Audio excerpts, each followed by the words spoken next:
Welcome to another episode of Whitetail Rendezvous, coming to you 6 days a week as we interview whitetail experts and hear their traditions and personal stories of the hunt.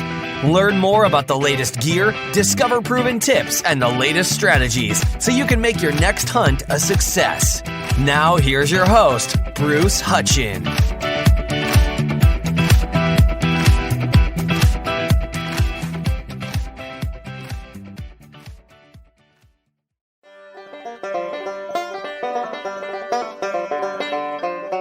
Welcome to another episode of Whitetail Rendezvous, and I have my co-host with me this evening, Menno Caulfield. Menno was a Extreme Huntress finalist this past year, and she's asked a good friend of hers, Mandy Uhrich, to be on the show. Menno, why don't you get us started? All right. Well, I'm super excited to have Mandy on today.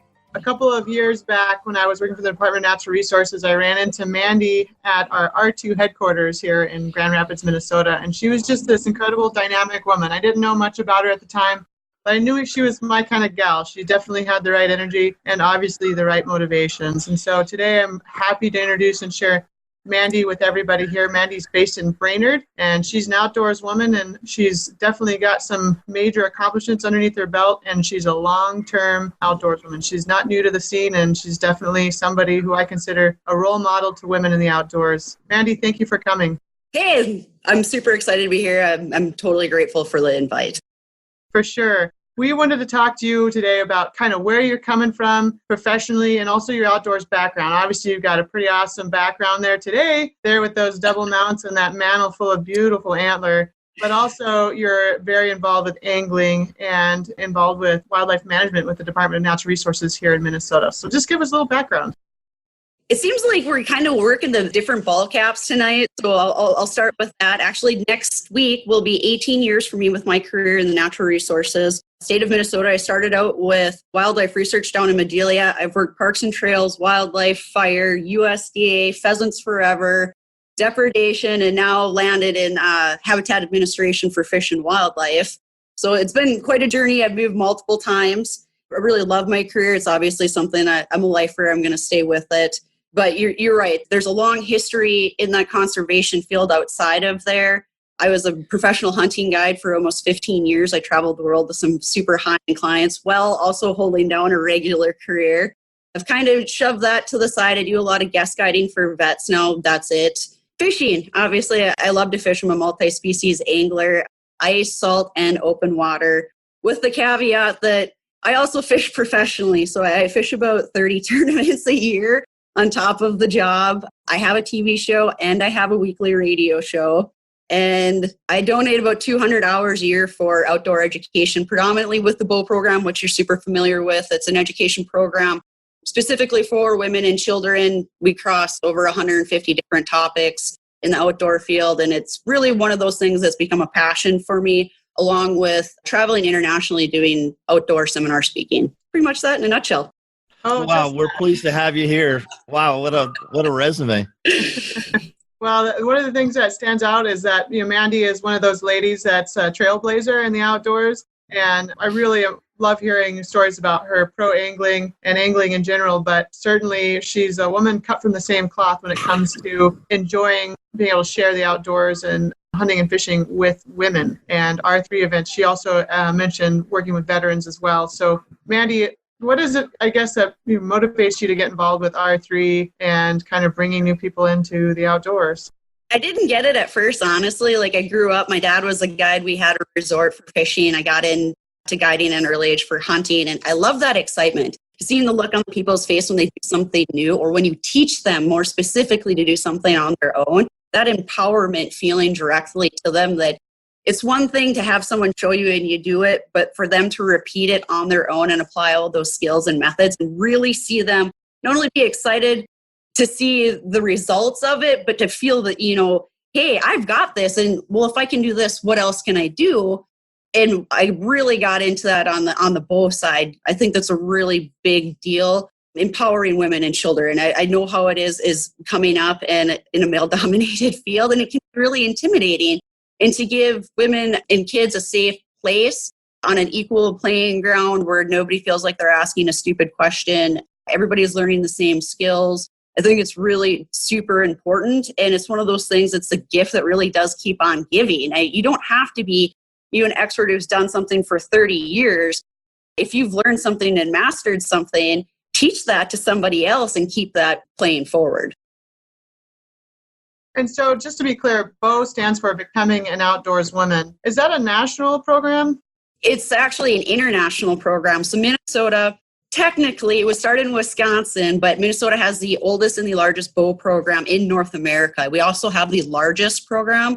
It's run by Linda Bylander. She's the coordinator for it for the state. And I have to say, she's amazing. Like, I cannot imagine what it must be like to coordinate 100 and some volunteers. I call her the cat wrangler because I feel that's what she's got to be doing, because we've all got our own things going on, and it's kind of this last minute pull together, and she comes up with it. But I've had the opportunity to speak and work with some of the BOW programs in Canada and across the United States. And we definitely here in Minnesota, we're the trendsetters. We're what everybody else is aiming to be. Yeah, when I hear BOW, I think of Minnesota, I guess, and I've been involved a little bit, but not as much as you when it comes to BOW. I've taught other women's programs that not BOW, and that definitely seems to be a program that's really taken off. And I guess for you, is that you were talking about hunting and teaching people new skills, and that not just like basic skills, but giving the confidence to do other things. I think that's the one thing I find really satisfying about is like my cheeks hurt at the end of the day. Like if my cheeks hurt because I smiled all day. And that only happens now really when I'm doing R3 type stuff. So it's pretty cool to relate to other women and giving them those skill sets that maybe gives them the confidence to go on. I kind of think that without hunting, I wouldn't have done a lot of the things that I do now. Obviously I would have, but to travel and to be motivated to see new places that people wouldn't normally visit if it wasn't for hunting and angling. So it's pretty cool that you're able to impart that on other ladies. Well, yeah, I was going to say, you're kind of doing the same thing just because it's not for the same organization. I've watched your wing shooting event. I think I was actually the one that jumped up and down in front of Linda and was like, we have to get medal. We have to get medal. So, well, yeah. Mandy, share a little bit about that. Because Meadow doesn't take enough bows, I think, sometimes. So she doesn't at all. Knowing her obviously through work and through various activities that we kind of share in common, she's very down to earth about her accomplishments. And from a couple of your crazy shows that you've shot in the mountains shooting goats, and being like, I was like, how did I not know this? Like, this gal is like right down the road from me, and we should be best friends. Look, this is unbelievable. People think I'm crazy that I travel across North America by myself to go wolf hunting, or go to Mexico by myself to go fishing. And I'm like, okay, did you see where Meadow just went? And now she's home, and it blows up. Finally, you get some recognition. I don't think enough recognition through the Extreme Huntress, but at least you're on the radar now, where you should have been for a very long time, that you're here and you are so low key, and you're not about the publicity, you're about the act itself and enjoying it and paying it forward, which kudos. I mean, that's what I really enjoy, is those people that are true to the sport itself. So yeah, I guess that the reason why I'm a little low key about it is because a lot of the stuff that I do or have accomplished, it couldn't have happened without other people. And so I feel like the majority of, especially the women's program, and you probably relate, if it wasn't for the instructors, if it wasn't for the sponsors, it wasn't for all those folks who support those programs, there's no way. It's just a thing in my mind at that point. If I don't have the support from all those folks, it can never happen. So I guess I oftentimes don't feel like they're major accomplishments for me, because they really are, made possible by a lot of folks. And so it's hard to take credit for other folks' hard work, Well, nobody said you were taking credit for it. You accomplished a lot, and it's one thing, not to be a time suck per se, where people did put a lot of time and effort into you, and obviously you excelled at what you did. And not only did you excel at it, but the whole point is to pay it forward, what you're doing, and you're enjoying to pay it forward. You didn't learn it, use it, and then keep using it for your own benefit. You used it so you could continue to educate people in those same skills, which is pretty cool. Yeah, I think a lot of people are heading in that direction. Once you get to a certain point, there's only so many accomplishments you can do, for me at least personally, before it gets to the point where it's not as much fun unless I share it with someone or teach somebody to be able to do those things and enjoy them as well. And you and I know it, without sharing those skills with other folks and those knowledge sets, really, I mean, what if we don't have children and share it with them, really, where's it go when we die? What does the future have if we don't share it with people to spread that knowledge and keep it alive and keep that interest there? Because the resources obviously depend on people who are interested in those things. And so for me, I enjoy sharing, but it's also like an internal thing that I need to make sure that other people appreciate these things so that they have a future. And so I guess that's my primary motivation is, so there's a future for hunting and angling and people in the outdoors. People are so incredibly removed from reality now. It's scary. And I grew up in a ranching background, and Facebook is like the worst. People have these crazy ideas. And it's like, no, that's not even remotely true, or that's not possible. And they just, they read it in a book or they saw it on Discovery Channel. And it's just strange because I think a lot more people need to get out in the woods in order for the future of our human mental health. Tangent, but you know what I mean. Well, I do think too, is these programs that do need a little bit more backing. And, and I spoke at the DNR roundtable specifically about that. And I'm on the same side. You can take the R3 side on the hunting. I'm on R3 side on the fishing stuff. And with the high school teams and everything that's exploding right there, we're finally seeing those numbers that we need to get those kids involved and get them off the video games and, get them out from in front of the TV and giving them opportunities. But we still need to continue that support and those background for, the nonprofits or the bull programs or whatever it is, it's anything. And I think people sometimes feel overwhelmed and don't feel like because they're not an expert that they can't contribute. And that's not true. Like if you have a 14-foot John boat and the little kid wants to go fishing, take the little kid fishing. You don't need a $400 rod and reel. You don't need an $80,000 bass boat. Just throw them in and go. Float the river, do something fun, get them outdoors. And yeah, you just never know what's going to ignite. Like, you grew up on a ranch. I grew up in North Dakota in Timbuktu, and video games weren't a thing. Chores were it, and so were outdoor activities. And I really credit my work ethic, honestly, to that farming background because you had to do it. And it's one of those things that's carried forward. I just do. And people are like, "Aren't you exhausted? Aren't you tired? Like, how do you keep doing everything that you do?" And I'm like, "You just do. It doesn't. Do you enjoy what you do? It doesn't really seem so bad." Okay, maybe 193 days straight, you got to have a couple days on the couch, but you look back and I feel good. I feel good if I did something, other people excited. I don't feel good if I was spending all that time simply on myself for no reason. Then that feels like that was a waste of time. So you're absolutely correct. As long as you're sharing that and moving forward with it, I think it's a win-win situation for everybody. Yeah, and to be honest, like recently I actually unfriended and unfollowed a lot of people because it was all about them, and I just got tired of seeing about them, like if that makes sense. And so it's really great to be able to connect with women like you because they're on the same page in the regards, anyone for that matter, that when you look at the R3 Council for Minnesota DNR that I'm on, and the folks on there are very much the same mindset. They're not self-promoting. They're not out there just for themselves. They're there to share it, and they have a different mindset. And so it's really awesome to be able to connect and kind of develop this network of people that are on the same page like you to be able to share it. And you mentioned about like 14-foot John boat. 14 and a half. I know, I think you commented one time, but I posted the picture of my new tournament boat and you posted the picture of yours. Yours works just fine. There is a little difference here. Mine goes on the river. I wouldn't want to put that tournament boat on the river. Correct. Mine makes about a 40-mile stretch here, and it doesn't go any further because it can't get any further up the river. So. Yeah. No, that's a beautiful boat. Someday I'm going to sneak on that boat. You better watch out. Be on your life boat.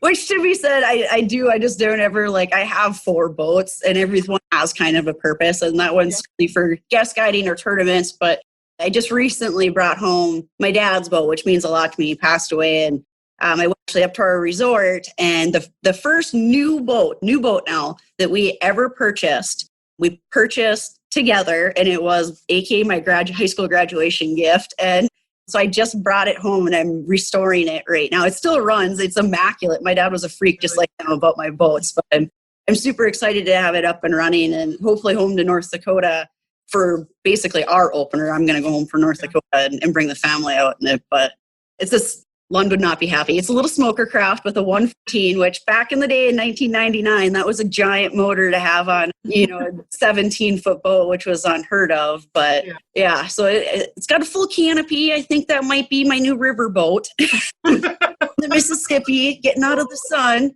Yep. Maybe. Yeah. That's wonderful. Yeah, that's cool. I mean, they can't hold it against you when you were, 17? Correct. Right? And we did it. The funny part is we've been involved with them for years. And our actual resort tiller boats have always been Lunds. And I don't remember what the deal was. We were trying to get it at the sport show. And this was like a holdover. And my dad bought it and didn't really say anything about it until we went to pick it up. And he's like, hey, surprise, happy graduation. Don't worry, Lund knows about it. They're okay with it. Yeah, well, it's part of your story. I mean, yeah. That's one thing I've always worried about being tied to a single brand was what if you like other things that are this, that, and so, I don't think you could complain about Lund, though, so. No, and speaking of with the catalog that just recently came out, but previous to that, the bass boat that you saw the picture of, I give that company a ton of respect. That bass boat I helped design, and for them to reach out to, I don't want to put it that way, but they had enough confidence as me, as an angler, as a tournament angler, and as a female to help design that boat that's out there right now. Says leaps and bounds about the trust as a company as an individual and not as a gender, which kudos to them. I wish more companies would be that way. That means a lot to me to hear that because, there's too many companies who just don't take into account what everybody, the general user groups and women, we're increasing in the user group pool. And so it's really great to hear that about them because, those are the things you don't necessarily hear unless you hear from somebody like you. So it's cool. It's really cool. So tell me, what's the plan this summer? Maybe pick one thing because it sounds like you probably have, a ton of tournaments to go to. What's the highlight? What are you looking forward to the most? There's so many. This May and June are really busy with guest guiding. So Bets events, Trolling for Troops. We have the Camp Confidence, Teen Challenge. It's probably 5 or 6 of it back-to-back events that really gets you energized and charged for the rest of the season. I've had some vets year after year, which are just absolutely amazing that I look forward to seeing them guys from Camp Confidence too. So that's a good way to charge into the year. Granted, yeah, it's a 7-month season for tournaments. I've got the TV show. Normally, I get that knocked out fairly shortly in about 6 weeks. So then I'm kind of said and done with that as time allows. Radio show once a week, just kind of filling people in locally and what's going on in our lakes on multiple species. And then I don't know what to expect. Every year something new kind of pops up. And I look at the calendar and I'm like, well, I've got 8 days available between May and October. I might be able to squeeze it in, but I don't know. I'm happy to get back on the water and a little more outdoor riding, I think, this year. And definitely we've got some bigger things coming up with Bo, which is nice. I've been able to reach out and grab ladies like Nancy Kep to help me. It can't do all the species. She's really done an excellent job on the walleye side. Okay, cool. I'm hoping to get a few more involved here and expand the program. I mean, obviously, the more people we can touch, the better it is. But you know how it is. It's hard. People are busy with lives and kids and careers, and it's time to put an event like a single event, let alone multiple events together like that. But I think we've definitely shown them that once they do it once, it's kind of addictive. Everybody gets it. Everybody feels that happy feeling. It makes time to do it. So yeah, I wonder. I think it's a universal thing, finding volunteers. And again, that seems to be the limitation across the board. I don't have anything really major planned yet for the summer in regards to R3 stuff other than assisting other people in their programs. But I mean, even the other day here in town, the Rough Grouse Society had their annual conservation banquet. Granted, it's, earlier than normal, but typically they have the trap team from the high school sell tickets there. And they couldn't even get a few adults to because most of the students are underage. You have to be adult supervised. Enough volunteers. People are just too busy, and I don't know if it's they don't value it or what, but hopefully, like you said, if it's something that people enjoy enough and they get a taste of that sharing, maybe they'll want to be able to, make more time in their schedule for volunteering. And I know personally I have to schedule it, otherwise it doesn't, it's we really have to go on the river this day, go to the, gun range that day. Otherwise, with a kid and dogs and, working dogs, and it just eats up time in the summer. And I don't even have to work in the summer, it seems like. I got to get me one of those jobs. Need a teaching assistant over there. Central Lakes College, right? The guy over there, he might be retired in the next 10 years. That's a great place to work. I'd definitely be up for it. But I think that's another thing, too, to talk about is when you are so busy like you are and I am, about time management. And you on it about scheduling, and you're 100% correct. If it does not get penciled in, it doesn't happen. It's sad, but that's the choice that we make to make sure that we can fit in as much as we can and not kind of overlap, and make sure that you are meeting, your highest needs first, and then kind of working down to where, I've got a couple days available the next few months. Let's see where I can fit this in at. Yeah. How do you feel? I mean, I've never experienced it. My dad has said, you can't burn the candle at both ends, Mandy. And I've been doing it for 30 plus years, but I definitely have felt the last couple of years, by December, I'm pretty burnt. Once I get through hunting season, how do you cope with it? I feel so bad if I take time for myself. Yeah.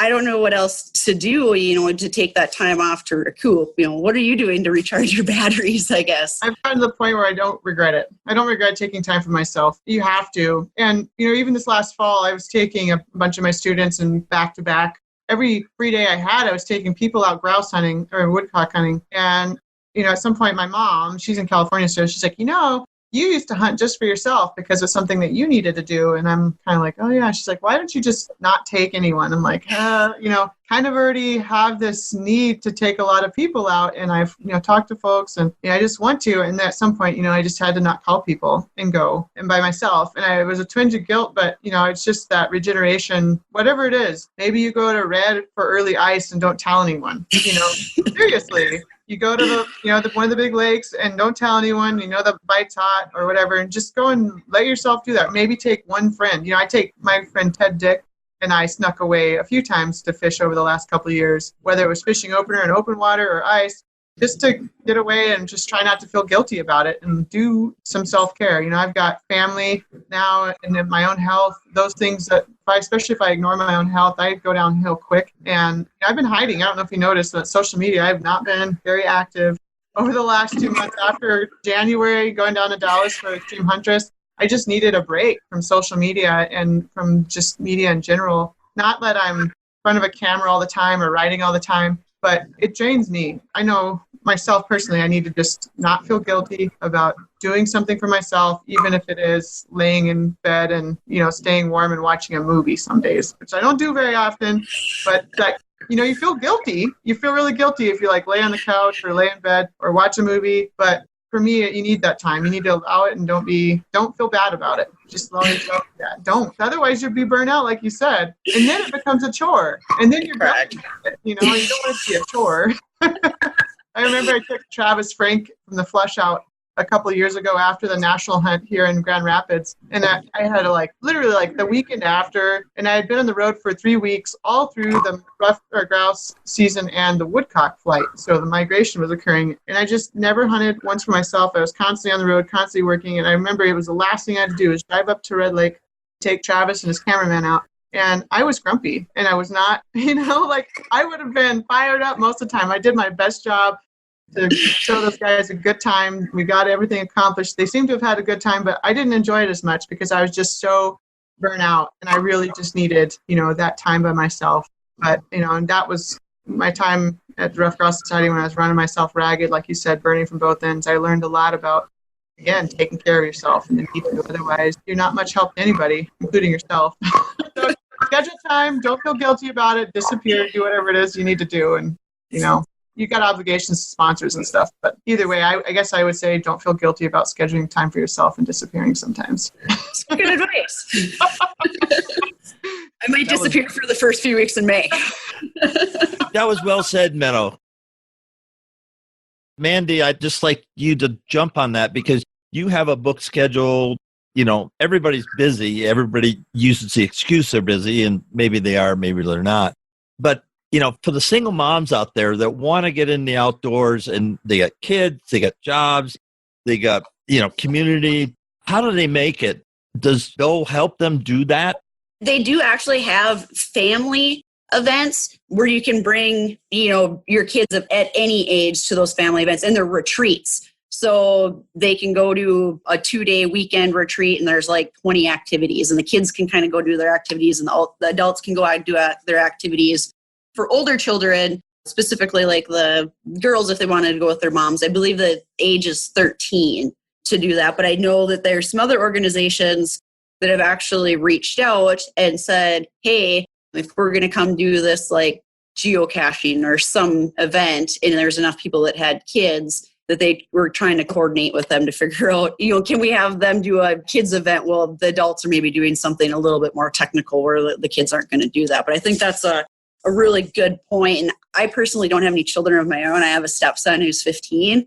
So I forget about that constant, the family mommy need, because I'm busy doing my stuff, and Gage is old enough to be doing his stuff. But I talk to my coworkers, and they're like, I would love to be doing half of this, but how do you do that when you've got 2 kids and 2 sports, and you're running here and you're running there, and you got your job, and then you got the family, and then you've got all the other things that's going on? And I don't know, Meadow, how do you do it? I don't know how you do it. Schedule it. You're the mommy recall here, so how do you do this?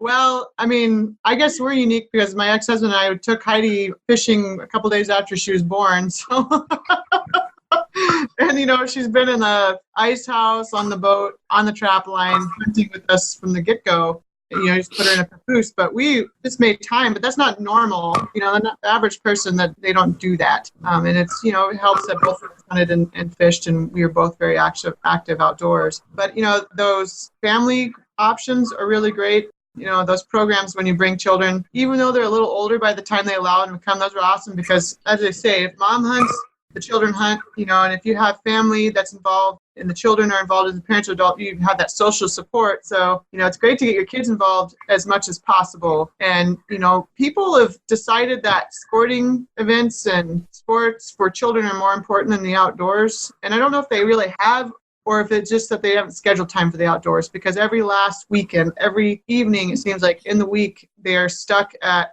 practice or they're stuck at a tournament or a game. And I'm not saying sports are bad for children or not to do them. I just think that people are doing too much of it. If they value the outdoors, if they want to be fishing, if they want to hunt, you got to get your kids involved. You can't, in my opinion, can't coddle them and not kind of allow them to have those opportunities.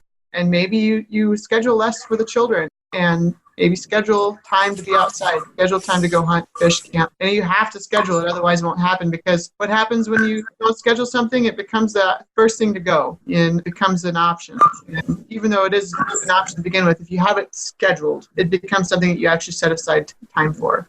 Do you think, question for both of you, Meadow and Bruce, with the rise of obviously like the high school shooting sports, which is really blown up here in Minnesota the last 5 years, and nationally, Minnesota going from 400 students to over 6,000 students, and high school fishing now going from 1,500, I think, to over 3,800, and in just a year or so.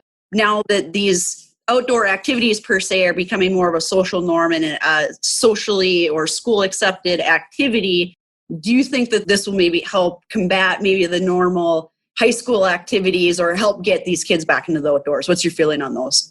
I'll follow Bruce. What I know is I have a good friend, William Crawford, that runs the President's Outdoor at Montevideo College, and they have garnered the bass fishing. They're down in Alabama, and their social media is blowing up. And so the secret to getting the kids involved is seeing other people, other kids, guys and gals, doing something of outdoor activity that they sort of kind of know or want a friend. And so you reverse, you pivot with the social media. And instead of saying, oh, you don't say anything about, the MTV or all the video games, you say, gee, look at that. They're really having fun. They're doing things. And all my kids have been up on 14ers and blah, blah, blah, my grandkids and stuff like that. But that's because of me. That's who I am. And a lot of parents can't do that. But now with social media, they're seeing and they're getting influenced to the outdoors. And it's not as large as we'd like to see it. But I see what Mr. Crawford's doing for the outdoor scholars is just unbelievable. and he's gaining a lot of traction, and it takes time. But there's the shooting sports in high school plus the archery sports in high school, and more kids want to do it. Meadow, what are your thoughts about getting kids involved in the outdoors and away from, all their devices? Well, I think the question originated from these shooting and sports and the schools and angling. Minnesota, like Mandy mentioned, has this huge explosion of shooting sports, especially trap in high schools. And, you're right. When kids see other kids, especially on social media, doing something like shooting sports, they gain an interest, especially when their peers are doing it and enjoying themselves. And, I think that definitely is good for us in regards to shooting sports. It's getting kids outside.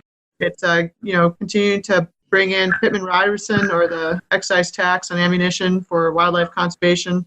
But the other thing, too, I'd say, is not only is it bringing students outside, but when it comes to gun perceptions in North America, I think it also helps that we have an up-and-coming group of students that are gaining interest in firearms and getting experience with them, so they're not as afraid of them and the concept of firearms.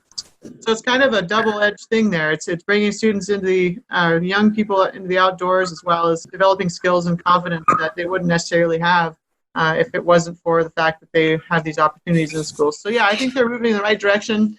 Now, the only thing we got to figure out how to do is turn those students that love shooting or involved with shooting sports into hunters, or somehow give them the pathway, because that sometimes is a leap that isn't always made from those shooting sports to active outdoorsmen and women. What's some good ideas, Mandy, that you want to share where parents can get kids involved? There's a lot of shows you're involved in the outdoors. What's your recommendation to parents? Oh, that's a good one.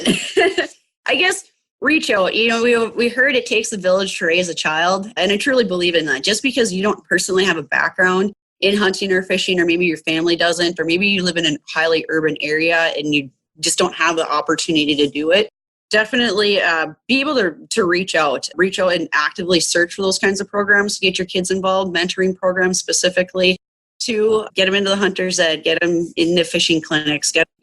I think that Meadow is correct. That first leap we need to take is getting those kids to be familiar, to be safe, to learn technique for shooting, no matter what it is. And then the second leap is actually applying those skills and techniques into hunting and finding that niche specifically for that kid and what it's going to be. Maybe it's whitetail hunting, maybe it's grouse hunting, maybe it's pheasant hunting, maybe it's duck hunting. I mean, there's a world of avenues and opportunities out there. Kids aren't going to know what they want to do unless they try it. And, I've been fairly adamant about, don't tell me you don't like something if you've never tried it.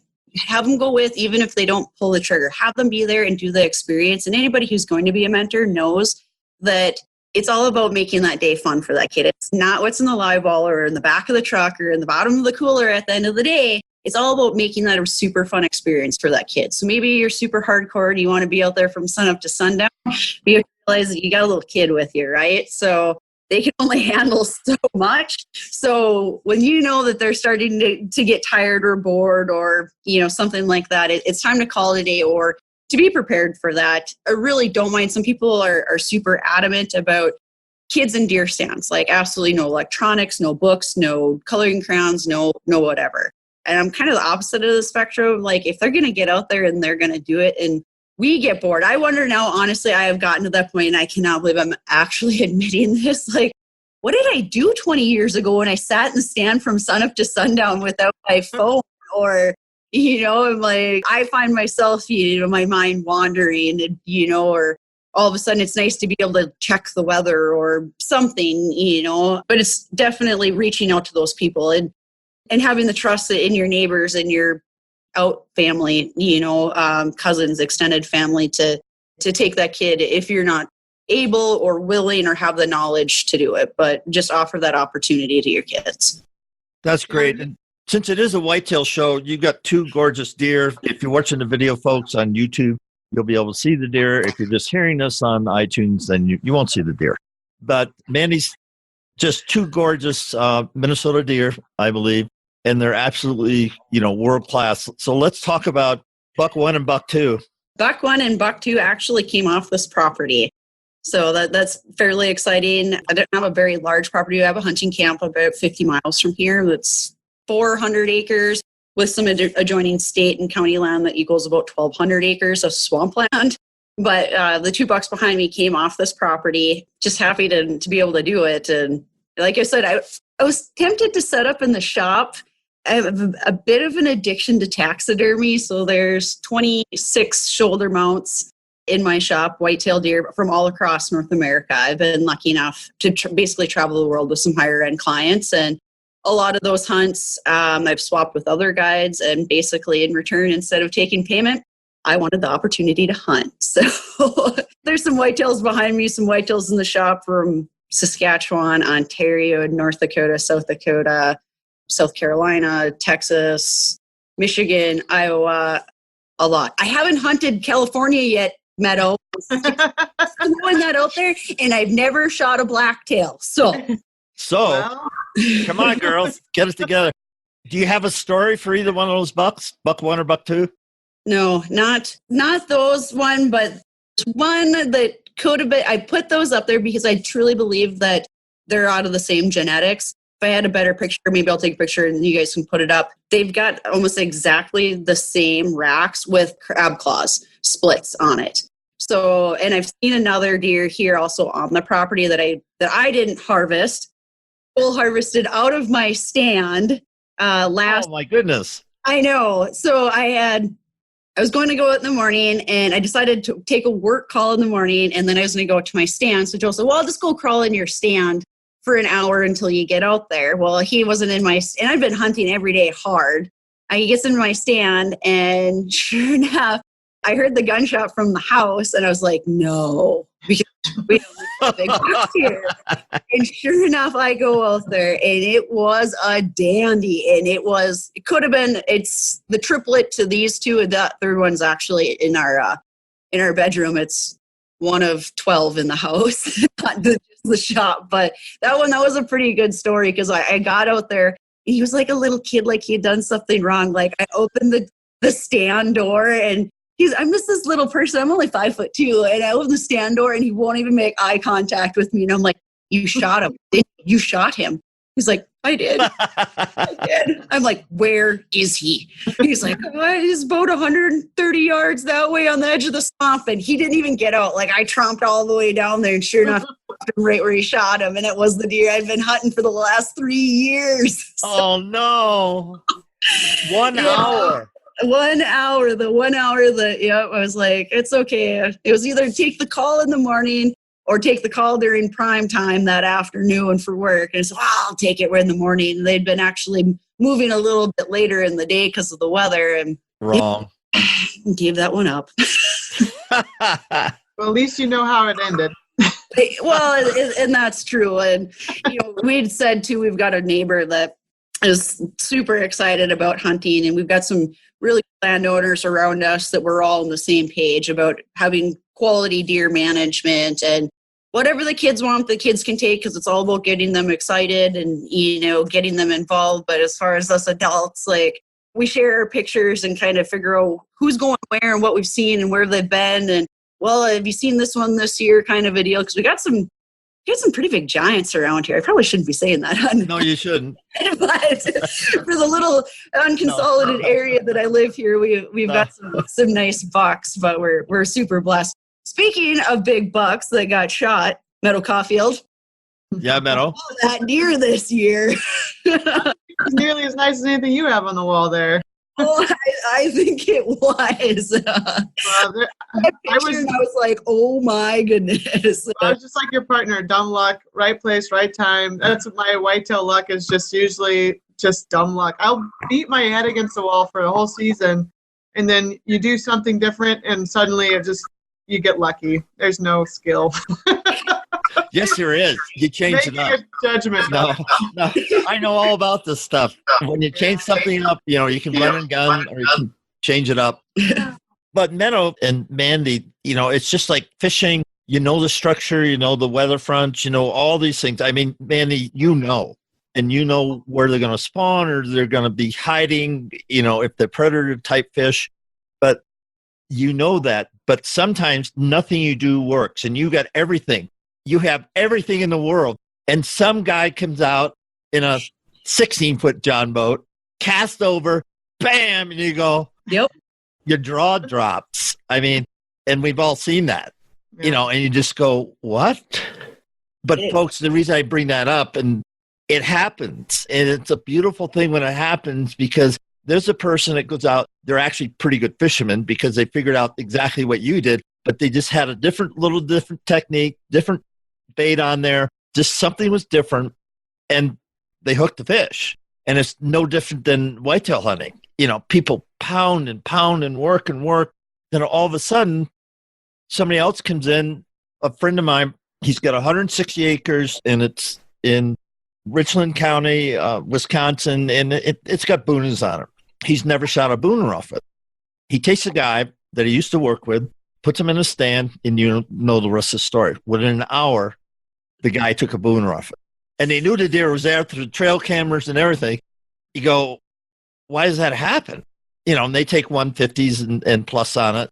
They take good mature deer off that property every single year. But the only booner was a guy invited up from Chicago. Yeah, I like to hunt, and yeah, it'd be nice. And well, take my stand, and goes up, and boom. Why does that happen? My dad always says it's the right place at the right time, and it's 90% luck a lot of times. You got skills on your side, but you also still have to have the animal in the right place, or the fish, or the right mood, or however, whatever it is. Sometimes the stars align, and it seems to happen with the beginner's luck. And it's funny that you brought your dad up, because my dad is a fishing guide, and having a resort when I was growing up, I obviously spent a lot of time on the water. And we came from Devil's Lake, right? I mean, walleye is the big thing there. Then it's large pike and, big perch. But it took him 46 years before he caught a 10 plus pounder. 46 years. He had, hundreds of 9-pounders, but that 31-inch 10-pound mark is kind of, the creme de la creme mark for a walleye. And for years, he had gotten to the point where he was like, it's never going to happen. He's like, I don't understand it. I take Joe Blow from Michigan, who's never held a fishing rod in his life. We're fishing same thing for 4 hours, and the guy catches a 31-incher. He goes, mine's right next to his. So I think too, we teach. Obviously, you teach, I teach, and I'm real big on the biology side, and I use that a lot for my tournament angling, and I teach that to the basics of how to understand what's going on with weather patterns and barometric pressure and water temp and the different forage levels that's going in there, light covered, clarity, things like that. And it does get frustrating because you put all the pieces together and you say, those fish should be right here. You go all over the place. These fish have got to be right here. There's nowhere else to go. All the signs, the dichotomous key says the fish are going to be right here. And then there's nothing. Like I have and you have to make that split decision, say, where did I go wrong in this? And sometimes it's literally, I'm going to do exactly opposite of everything that I know that I should be doing right now because I got nowhere else to go. I give up. And it works. I feel that way. I feel like I have a master's degree in rough grouse habitat selection, so I should be able to find a rough grouse. So, and find anything, you're like, what? Am I crazy? And then, like you said, you try something different. You're like, well, let's just go in a completely different location that they're not supposed to be in. And sure enough, they're there because of one reason or another, whether it's weather or temperature. Typically it's weather that drives them into the weird places, and forage levels too, like mushrooms and stuff. But again, it's that deal. It's like, I, more than anyone, should be able to find a rough grouse. And you feel like you're going crazy in those days where it's different. But got to know enough and also be brave enough to try something wildly different. I love it when you get somebody on a boat, like you said, especially grandmas. For some reason, grandmas have really good luck. And literally, I've seen them standing on the dock with eating a banana. And you're like, no. don't pick her up. Just leave her on the dock. Literally eating a banana on the dock, and she's waiting for you to pick her up. And she gets in the boat, and she's like, I thought that was that. And then she reels in a fish right away. You're like, forget the bananas. I swear she did. I know, but forget the bananas. I've proven them bananas wrong more times. Oh, yeah. So what's the equivalent to a banana in the hunting side, like deer hunting? Is there equivalent of a bad luck fruit or food that you absolutely shouldn't bring with on a hunting trip? I can't say there is. No. that whole banana thing is an old maritime thing. So that's way back, way back. I can definitely say on the tournament side, guys take it really, really serious. Like I learned at a fairly young age, we thought it would be funny, and we packed somebody's live well full of bananas, and then we had to drive to West Virginia for a tournament from Minnesota. So it's 18 hours. Oh my goodness. And it was hot. And then of course we don't get on the water until the next day. And opens up his live well. And I'm pretty sure if I wasn't 2 locks up on the river, on the Ohio River, he probably would have tracked me down right then. Because he tracked me down when we got back to the resort, that's for sure. He wasn't very happy. He made me scrub out his live well to take away the bad luck. Yeah, I don't know. I almost didn't let my partner let his mom on the boat for the same reason. Literally sitting there eating a banana on the dock. It's a banana, I know. So, hey, folks, listeners, if you know the real story behind the bad juju from bananas, whitetailrendezvous@gmail.com. Let me know the story, because I've fished offshore. I've fished a lot of places, and I eat bananas. Potassium's really good. Same for anyone who has a bad hunting omen. You know, my sister and I have a bunch of our own bad hunting omens or like good luck charms, but nothing outside of our own culture, like our sister culture. Right. So I have a question with that. Like, obviously I was an athlete. I went to school at the U of M and I was an athlete there. We were very, very ritualistic, especially when on a winning streak, about certain things or items that you had to do or couldn't change. So I'm interested.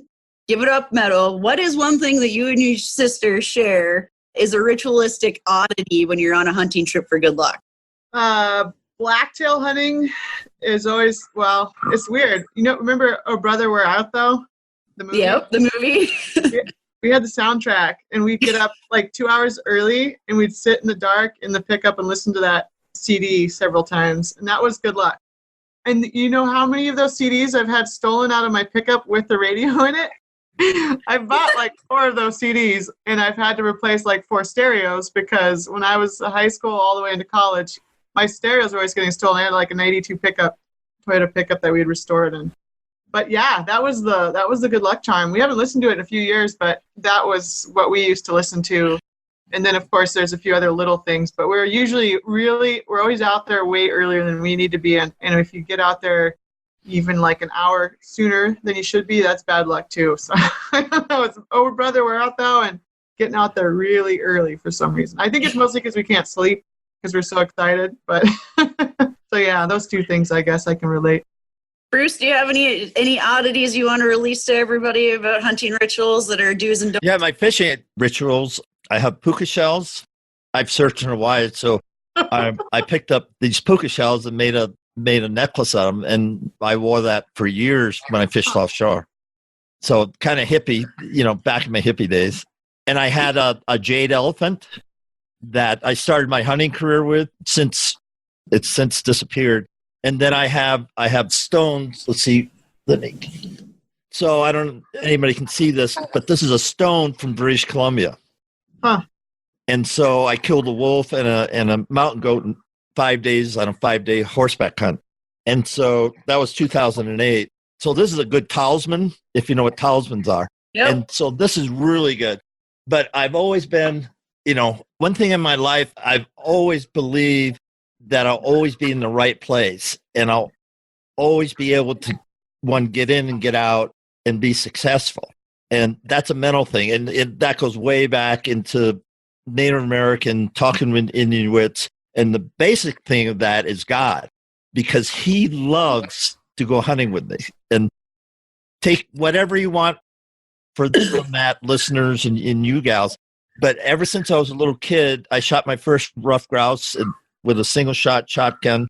The grouse had burrowed into the snow to stay warm during a snowstorm, and I saw the feathers thing, so I walked up on him. He blew up, and I shot him. I'm 10 years old. And, that's the first thing I ever killed in my life. And I became a hunter.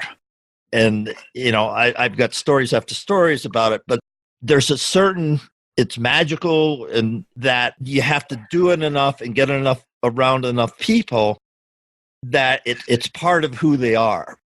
And I did a podcast last winter with a group of people why we hunt. And biggest part of it is the journey. Yeah, catching fish and putting things on the wall is great, but it's the journey of what we're doing right now and sharing stories and sharing a tradition that's going to live past, because the podcast is evergreen. One person hears this and they go, I want to find out, how do those girls do that? Or why did they do that? No, and so, that's what drives me about hunting. And that's the magic of hunting for me. It's because of the journey and all the I've got all sorts of idiosyncrasies when I'll do all day sits and stuff like that we won't get into, but we all do it because we're passionate about it. We're good at it, but it connects us. I guess I would say to both of you, it's the connection with a different part of who we are. And it comes to light when we're in the outdoors. I do have one talisman to add. There's a particular necklace I wear on hunts now. But, in addition, I totally agree with you, Bruce. It's, for me, a huge part of it is the adventure and the journey. It's not, like you said, the end. It's the whole thing. It's from planning to plate. It's the whole story that adds to it. What about you, Mandy? I think it's the constant learning curve that's involved with it. And it seems like everything kind of gets pushed up to be a little bit more extreme and more extreme every time. And I like to challenge myself. I've done a lot of things by myself that now I look back 10, 15 years and I'm going, what was I thinking? Seriously, it probably was not a good idea to go bear hunting in the BWAC by myself for 10 days. Probably not the smartest idea. It was fine. Probably wasn't a smart idea to go to Ontario in negative 47 degree Fahrenheit and wolf hunt by myself. But now that I've come back to reality, still some of those things, just figuring out the logistics when you are going to hunt by yourself. Like this year I was lucky enough, I took a couple does and I'm by myself, and it's in the swamp. Like, okay, I shot the deer. I have to get it out. I have to get it back to my property, get it hung, get it skunned. And it was really at one of those points where I was like, I have no choice, but I have to literally I have to quarter this deer out by myself to get it out because it's a big swamp donkey doe and it weighs more than I do. But I like those challenges and that planning part too, of being able to make a decision after looking at a map or scouting an area shortly and figuring out a game plan. And if it doesn't work the first day, making those quick adjustments to figure out what you did wrong and keep on that planning move to figure out what you need to do in the next steps to kind of hone in to get on the game that you're chasing. But yeah, it's kind of that perpetual chess game that drives me. And I love to hunt with new people. One, just to see the fire in their eyes and see their excitement, but two, just like hunting or fishing, you learn something new every single day with every single new person that you meet. And that's probably the best part about it. Even if it's do the do's and don'ts, mostly on the don'ts, maybe learn from the mistakes, you don't repeat them, which is a really good lesson learned.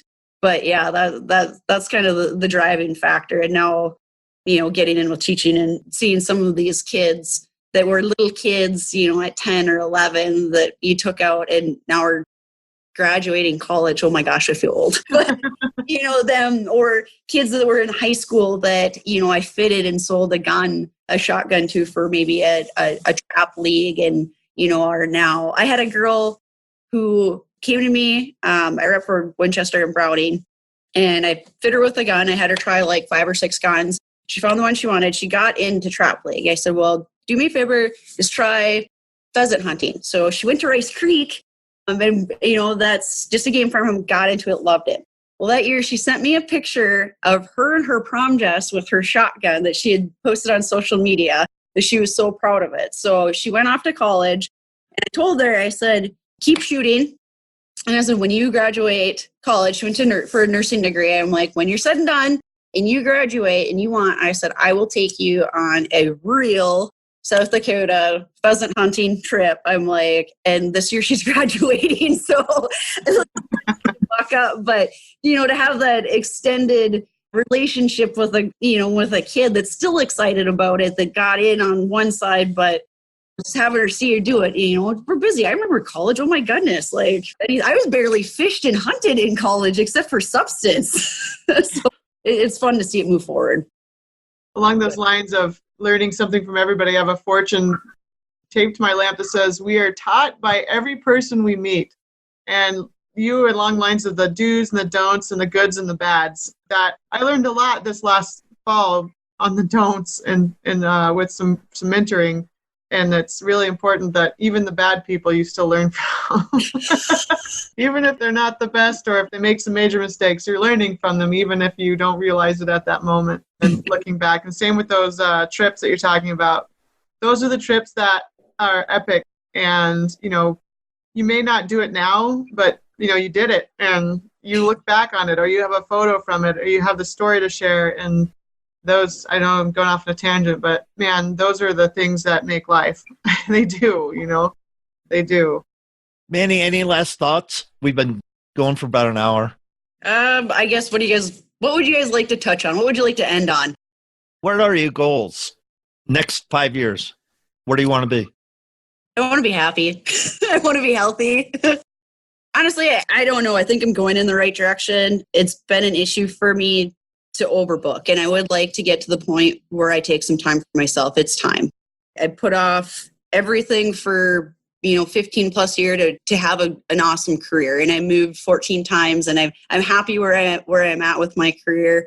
I don't plan on moving from the area or leaving DNR. I'm happy where I'm at with my fishing career. I'd like to do a lot more mentoring, a lot more teaching, a lot less tournament angling. And I'd like to have at least a vacation that does not include hunting or fishing, maybe just some hiking in the mountains or something like that. Fairly simple, I think. How about writing? I love to write. For me, it's one of those technical venues where it's always the biology behind the bite or the biology behind the hunt. And I don't fear about talking or writing about my mistakes. When just like we talked about, everything was pointing in this direction, and then this is what worked, and then looking back, hey, here's the aspect that I missed on it. I definitely could see myself getting a lot more into that. There's been a lot of interest. I just simply don't have a lot of time right now. I do maybe 10 or 12 articles a year on the technical side of hunting and fishing for some things. And way too many articles about, tournament angling, things like that. I'm glad to be asked here to highlight what we do. I do not want to do any more interviews or articles about being a singular female on the fishing side. I want to break through that glass ceiling and break down the wall and have every little girl realize that fishing is a social norm. And one day I want to wake up and I want there to be 100 million little fishing girls running all over the place. And who knows who I am. So, Meadow, last thoughts? Well, I don't have a beer or a glass of wine, but this is to you, Mandy. For learning to say no, scheduling your time, prioritizing yourself at a higher level, and know that you've already got the cred. You've earned it. You don't probably have to beat yourself against the wall to continue to build any sort of cred. So maybe that's to you. Cheers. Here's to you. Hey, I got my Wally glass of water here. There you go. And with that, folks, we're going to end this episode of Whitetail Rendezvous. Thanks for joining us. Be sure to tune in tomorrow for another episode of Whitetail Rendezvous, where you can listen and learn from the experts so you can be more successful on your next hunt.